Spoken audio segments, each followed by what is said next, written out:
Palia, a cozy, lifestyle simulating free-to-play MMORPG where you can hunt, farm, socialize, romance NPCs, home design, and more to your heart's desire. I've been playing it since the open beta began, and it quickly became my little escape. Keep in mind, as I talk about this game, again, it is still an open beta. It's being developed and changed as we play and give feedback, so I'm obviously keeping my expectations within the scope of a free-to-play MMO whose studio has made it clear that while there are no more wipes from here on, this is very much still in development. I've even rewritten the script I don't know how many times just because of all the updates since I started, and we've just had another within a couple days of this recording. Also, like every new studio, Singularity 6 has made veterans from multiple other studios, Blizzard, Riot, Epic Games, etc., and one I haven't seen blatantly advertised, but I assume based on the heavy resemblance, Daybreak and Sony Online Entertainment, the studio responsible for Free Realms among others. A lot of the style reminds me of Free Realms, even down to the squirrel, Choppa, in the loading screen in the bottom corner. I've seen tons of players reference this as well, even some of the hairstyles and clothing feel like a carbon copy. I'm sure if you've seen other videos on Palia, you'll have heard about the character creation screen and its kind of lack of options in some categories. It's pretty decent for where the game is, but definitely could use way more. I do, however, love that you can do and wear pretty much whatever, regardless of gender. Hairstyles, facial features, and clothing for the most part seem universal, and the studio has stated that they'll be adding more options as we go. Just give me long hair options, please. We have a ton of shorter styles and some updos. Give me long hair below my shoulders for once. I feel like a ton of games are lacking this area. But honestly, the game is at a wonderful base to build from with character editing. Now, without spoiling anything, Palia's storyline so far is basically us, the players, having a certain identity in being human. We're this almost mythical race of beings that mysteriously disappeared ages ago, that for some reason suddenly began reappearing from the void. Mainly, it's just us dealing with other races asking or having us help with research on why we disappeared, while we also learn about and traverse the world for the first time, again, ourselves. I'm so used to seeing humans as these other species, whether that be aliens from another dimension, invaders that made their stake from another land, or something. But here, humans are treated the way old elves would be in others. We only have access to a starting zone and a neighboring one at the moment, so we don't know what the other races look like, but we do know that other races exist and even war with each other based on chatter with NPCs. So far, the other visible inhabitants are elf-like or humanoid animal races like the general store shopkeeper, and human-made robotic things called Gaulders. Humans also have this almost dwarven aspect to them when we look at the ruins left behind, where they tend to be, and when we hear about the forbidden magics they clung to. It mildly fills a void for me when it comes to the Dwemer from the Elder Scrolls, since we get to play the race coming back from what seems to be a similar situation. The environment is simple but gorgeous, and I love that they brought in a climbing aspect similar to Breath of the Wild. It does get a little annoying when you kind of accidentally stick to the walls when running around, but it really does add to the exploration of the world, and it'll be fun seeing that perfected in a fully fledged MMO, especially mixed with the gliding, and I'm extremely happy to see that sort of mobility accessible fairly quickly and freely. I will say, while it's nice to not have to worry about it, the lack of anything hostile to defend yourself from is mildly unsettling. It's great to just goof around doing stuff without worrying about getting mobbed by something, or even fall damage for that matter. But other games have trained me to be paranoid, and I just know they're going to bring something sinister way out of left field at some point. Cartels, war stories, and mysterious monsters in the woods, serial killers? I mean, Trish's eyes just boring into your soul as you just sit there at the end of the dialogue says it all. Seriously, her stare is wildly sweet yet uncanny valley levels of unsettling. Now, I'll get to the romancing of NPCs soon, but overall, the NPCs have so much personality to them. They all have their relationships with and add to each other, the land, and the lore. Everyone has strengths and flaws we as a players experience as we just get to know them and increase your bonds with what genuinely feels like your neighbors. You increase your bond by talking to these characters daily, and a lot of the times, either doing fetch quests or gifting them things that they've either asked for or others have told you they may want. But it's all things relative to their personalities and needs. You watch these NPCs struggle and evolve with their own choices in life, their relationships with others, and even trauma. It does seem like some are more fleshed out than others, even within the non-romanceable ones, but they still add to the world instead of just simply taking up space. The romanceable ones obviously have more to them and more of a bond to build, even if you keep it platonic. There's a fairly good variety of personalities, and even some have their own pasts or current relationships with each other, and Singularity 6 has stated that they'll be adding more romanceable NPCs. But I do hope these include either some more of the older, already existing NPCs, or some older in general as more of the game is unlocked. It seems like most of the ones available now are between 19 and mid-20s, which is fine for what I guess their assumed audience would be, but I'd love to see them add more. I'm glad that they're finally letting me date the rugged mining dad, but maybe the strong himbo-ish orc mom would be a fun option? Or, you know, someone else clearly around their 30s or above. I think maybe the oldest one in the current group aside from A&R the robot is Hodari, maybe even Tamala. Most of the others are either less mature or have their story based in rebelling against their parents to some degree. Just some more mature adults, please. Also, as far as the one I've chosen so far, the interface is pretty simple overall and easy to grasp, but can we get a minimap, please? It doesn't need to be innovative or anything, just a basic minimap I can either set to rotate with me or set to the compass so I can see what direction I'm going in without opening the map constantly.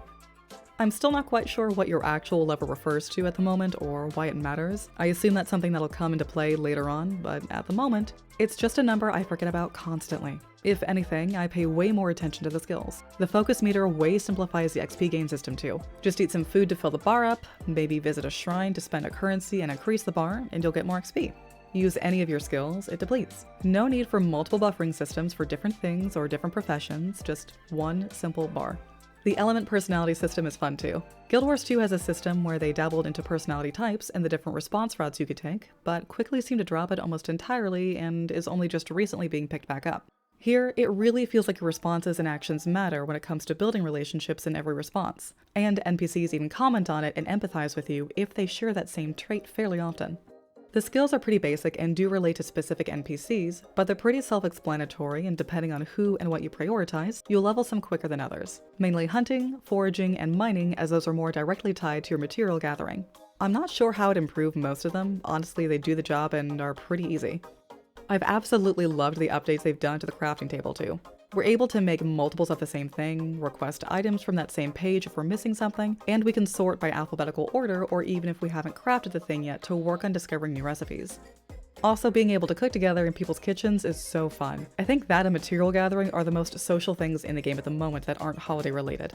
The tools are another system that do the job well and are fairly easy to grasp, and the upgrade system for them genuinely feels like enough of a time saver to work toward them. I'm not quite sure if the wear and tear repair system is needed though. It feels just like another chore or thing to worry about. GuildWars2 recently got rid of the system and converted it into a buff instead when you visit an anvil. And honestly, not having to worry about the state of my gear is something I'd like in Palia as well. Especially with the tools that require a secondary thing to keep an eye on anyway, like the fishing pole, belt, and bow. But the implementation and flow of using them is 10 out of 10. If it takes away from using the number pad or inventory spaces, I'm happy. Speaking of the inventory system, while the pack upgrades are a little expensive right away, I love the fact that it's just defaulted to a scroll wheel between the tabs and only ever has you highlight a number and right-click to use for most. I don't ever feel the need to fully open my inventory in another window when I'm running around, and it's just another ease of life thing Palia seems to have done extremely well. No clutter on my screen with skills or items to use, again, 10 out of 10. Housing. Holy balls, the housing is lovely. Basically, you get introduced to your housing plot early on and clear space in it to get it and your material gathering journeys started. If you played Free Realms while it was around, you'll feel some familiarity with the style of the homes and how the gardening works, as well as from other games. Free Realms had a similar style to the homes, furniture, and a lack of limit on what you could put in the homes, save some of the placement and number of buildings limits.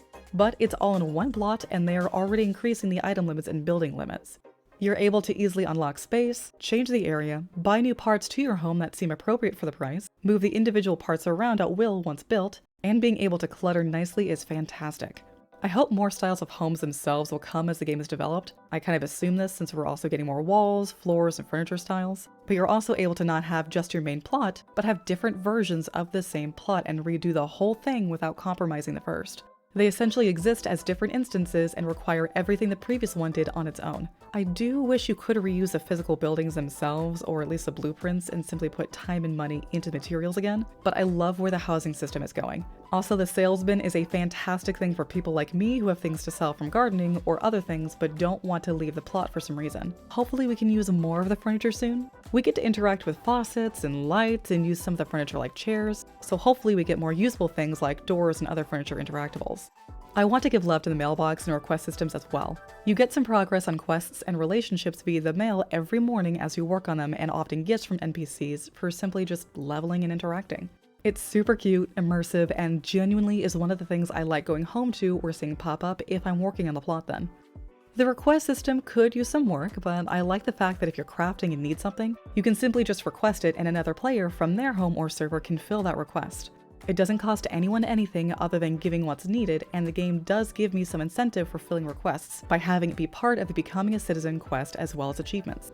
I do hope they add more incentive to filling requests later on so people continue using that system beyond the oddball thing they need, or for the initial citizenship, as well as being able to request specific amounts instead of what they're set as, and more than just a few requests at a time.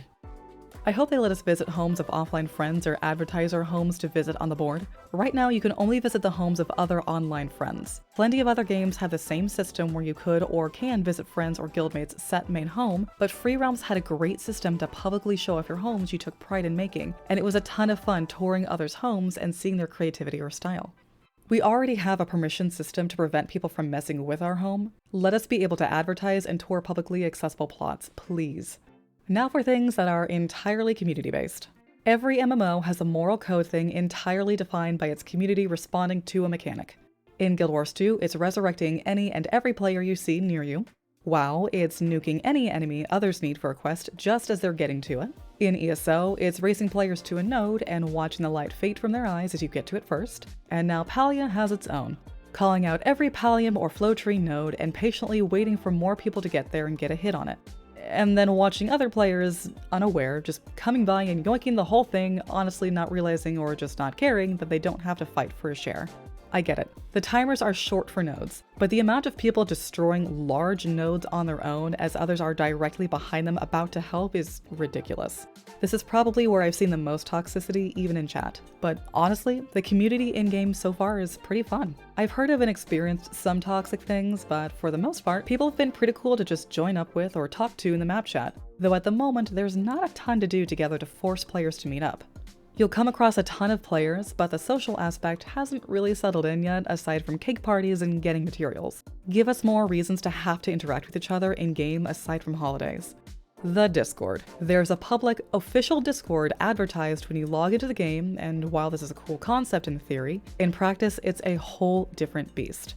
I've seen it work for other games, but for this one, it seems to be quite a bit. Imagine a whole-ass MMO, brand new, not even finished yet, with bugs and all, the internet being what it is and all, and then mix in Discord culture being what it is. And then give it a small, yet dedicated, moderation team, with over 260,000 members and growing, and I haven't checked that number in months. These poor mods have had to halt posts entirely in some channels, put minutes-long timers at least in some threads, and refused voice channels just to be able to moderate it to some degree. People either don't read or English isn't their native language, and the server's primarily English only. It is something being worked on, but it definitely feels like the server was not prepared for the sheer amount of people joining and generally being how they are on the internet. So fair warning, if you join the server, it's a chaotic time, but there are a ton of fantastic people there talking about lore, sharing art, and down to answer pretty much any and all questions and share their knowledge. Great place to meet other players. It's just weird that the social aspect of the game is rerouted to a third party, and obviously have some expectations of people on the internet even within a cozy game. I can't wait to see what else they change and add as we go. Let me know your thoughts. Are you enjoying Palia? What would you like to see added?